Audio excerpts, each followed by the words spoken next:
Opinion Constitutional Crossfire President's reference puts Judiciary in the dock in an extraordinary move that has the scope to reshape the contours of the Indian Constitution.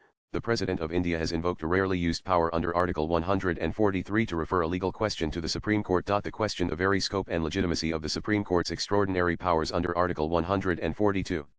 At its heart, this momentous referral has placed two of the Republic's most powerful constitutional authorities, the President and the Supreme Court, in a potential collision course. The reference from the Rashtrapati Bhawan Para dropped close to a month after the Supreme Court ruled that the President must decide on bills referred by governors within 3 months. This landmark decision came after the court overturned the Tamil Nadu governor's decision to withhold approval for pending bills.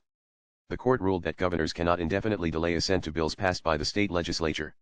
Such inaction amounts to a pocket veto, a concept alien to the Indian constitutional system. Bills can be reserved for the President only in specific circumstances, example when required by articles like 2542, 31A, etc. It cannot be used as a tool to block legislation falling within the state's domain, the bench, comprising Justices J.B. Pardiwala and R. Mahadevan, had said in the verdict dated April 8, 2025. President Draupadi Murmu's reference in a way challenges the alleged judicial activism of the apex court, particularly questioning the reach and limits of its power to do complete justice. Article 142 has often been described as a judicial wildcard, a provision invoked to bridge legal gaps, deliver equitable outcomes, and, at times, sidestep the legislature. The invocation of the advisory jurisdiction by the President of India appears to seek clarity on the scope and extent of the extraordinary jurisdiction of the apex court. However, the said reference, if looked at from a wider lens, appears to be much more than unusual, since an extraordinary constitutional power is being used to challenge another, i.e. Article 143, which empowers the President to seek the advisory opinion of the Supreme Court on questions of public importance, but is a rarely used tool. The last time this jurisdiction was invoked was in 2016, when then President Pranab Mukherjee sought the court's opinion on whether the government could bypass the Rajya Sabha to enact the Goods and Services Tax (GST) by treating it as a money bill. On April 12, 2012, the then President Pratibha M. Patil used it in connection with the 2G spectrum allocation, asking 8 questions.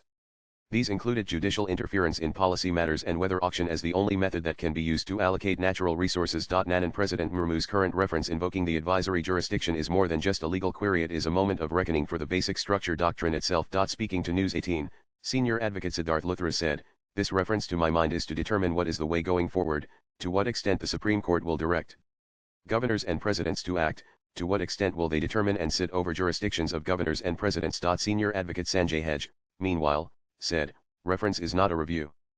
Presidential reference is a question to court in its advisory jurisdiction.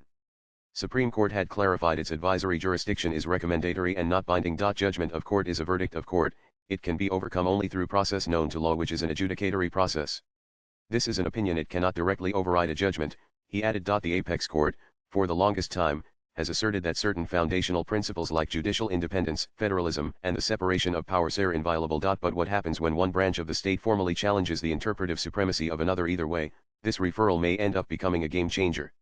At stake is not just the reach of Article 142 but the very idea of checks and balances that anchors the Constitution. Swipe left for next video. A potential outcome that could emerge from this reference could either curtail the judiciary's ability to mold justice to fit complex, real-world situations, or could decisively fortify its role as the guardian of constitutional morality. In initiating this unprecedented move, the President has done more than just ask a question.